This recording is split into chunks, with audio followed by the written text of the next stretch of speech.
final season came and passed us by, and it was filled with lots of surprise hits. But for now, we get what we've been waiting for. Here's a video featuring some of the best fights fall anime gave us, and I'll be listing down what I think are the best battles from shows that I've seen. Have you got any bets so far? Make sure to lock those in as we get to the list. Let's start off with Queen versus Sanji, shall we?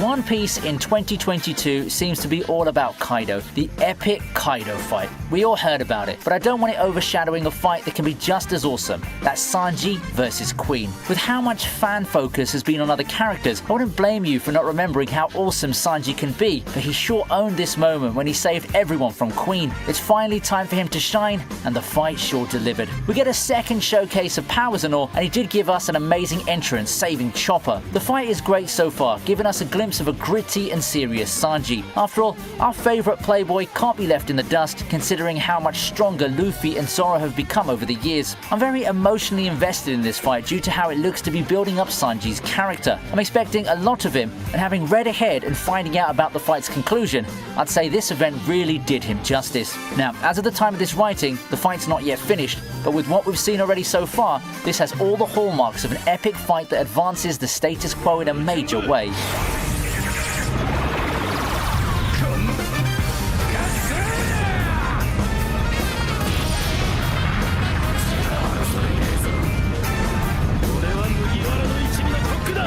Suleta versus Elon is pretty nice, and it adds some cool world building in the process.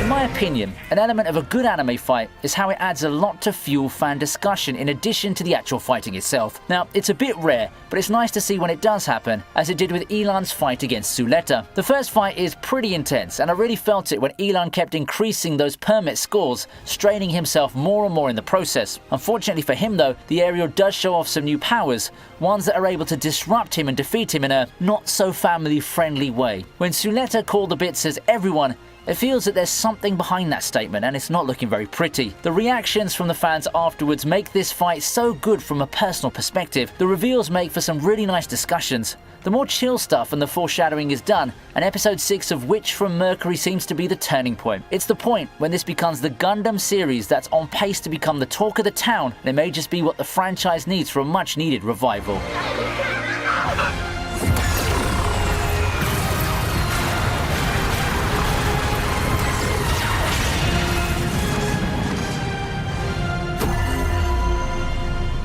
Up next is Sid versus Xenon.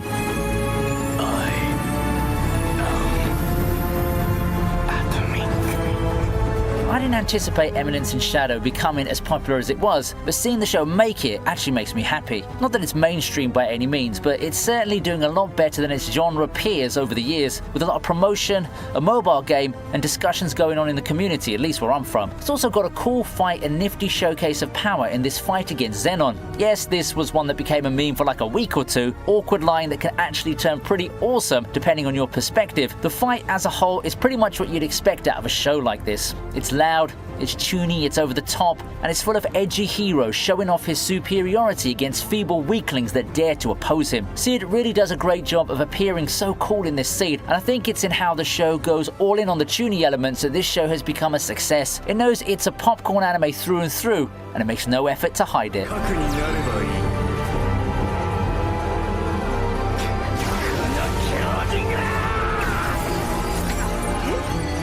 And if you thought that that was an exhibit of crazy overpoweredness, how about the Katana Man fight?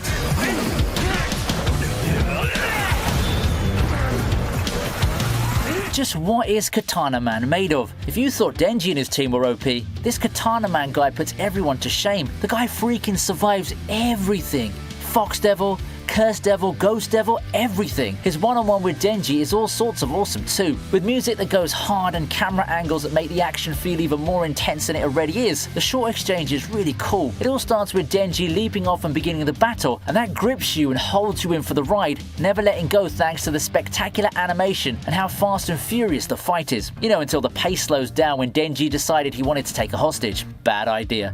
Seeing Katana Man just being crazy overpowered, as well as the Makima scene that follows, which got featured in another video, so make sure you check that out, is quite an eye-opener to the grand scale of things in the Chainsaw Man universe. Just when you thought Denji and allies had everything in the bag, you see monsters like these roaming around.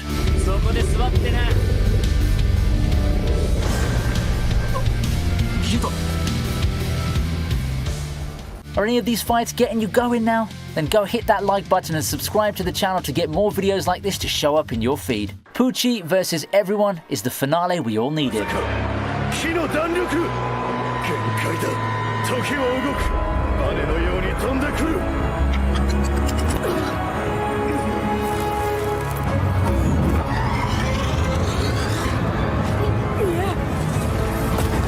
As Stone Ocean looks to cap off what's been a long story spanning generations in the JoJo universe, it's just fitting that we get a final fight like this. Long, action-filled, and filled with callbacks, albeit with twists. And it's nothing short of being an emotional roller coaster. The fight just makes all the powers come together in an extremely entertaining dynamic. This anime is just astounding, really. Reading the fight chapter after chapter in manga form was great, but seeing the actual attacks animated, with the music helping enhance the mood, is the only way you can do JoJo fights justice. It also helps that Pucci makes such an engaging final villain. Jotaro also had a nice curtain call. You can tell that he's no longer in his prime, but he still got it in a way. Such a great way for a legendary character to go out. And if you still haven't had enough of emotional final fights for characters who've stuck around for a while, then you need to stay put for the next entry.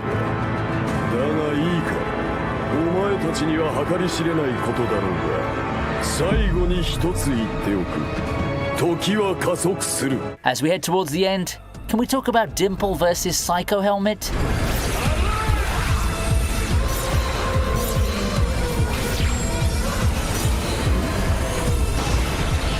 We've had a lot of great sidekick times in the limelight in anime history before, but this one just takes the cake. I don't think I've ever felt this struck or invested in a side character in recent memory, but here we have Dimple being the biggest hero we can ever hope for. Sure, the actual fight is good, but this, in my opinion, is all about the emotions. It's pretty amazing how awesome this fight is, both in showing off Dimple's prowess and culminating his character arc. And there's no better anime than Mob Psycho to animate what an amazing farewell.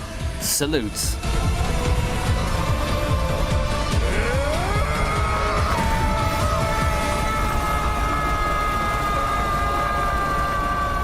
Heroes vs Shigaraki is one of the best fights this season, no questions asked.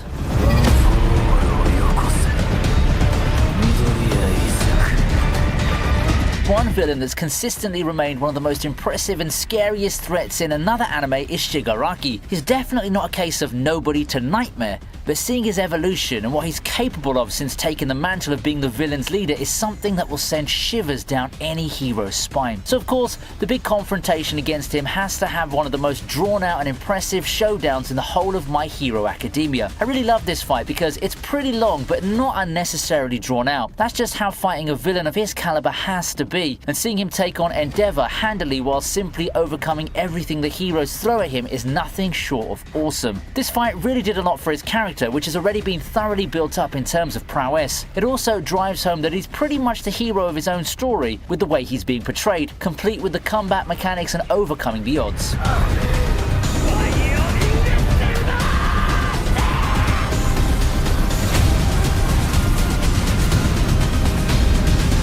That caps off the list in a nice way, doesn't it? So head down to the comments section and tell me what you think about the list and if there are any fights that you think I missed. I'm pretty sure we don't exactly watch the same shows, so there'll likely be stuff that I didn't get to mention, and it's now your time to show off your recommendations to me. Thanks for watching, and don't forget to come back for more anime videos. Stay strong, stay amazing, see you next time.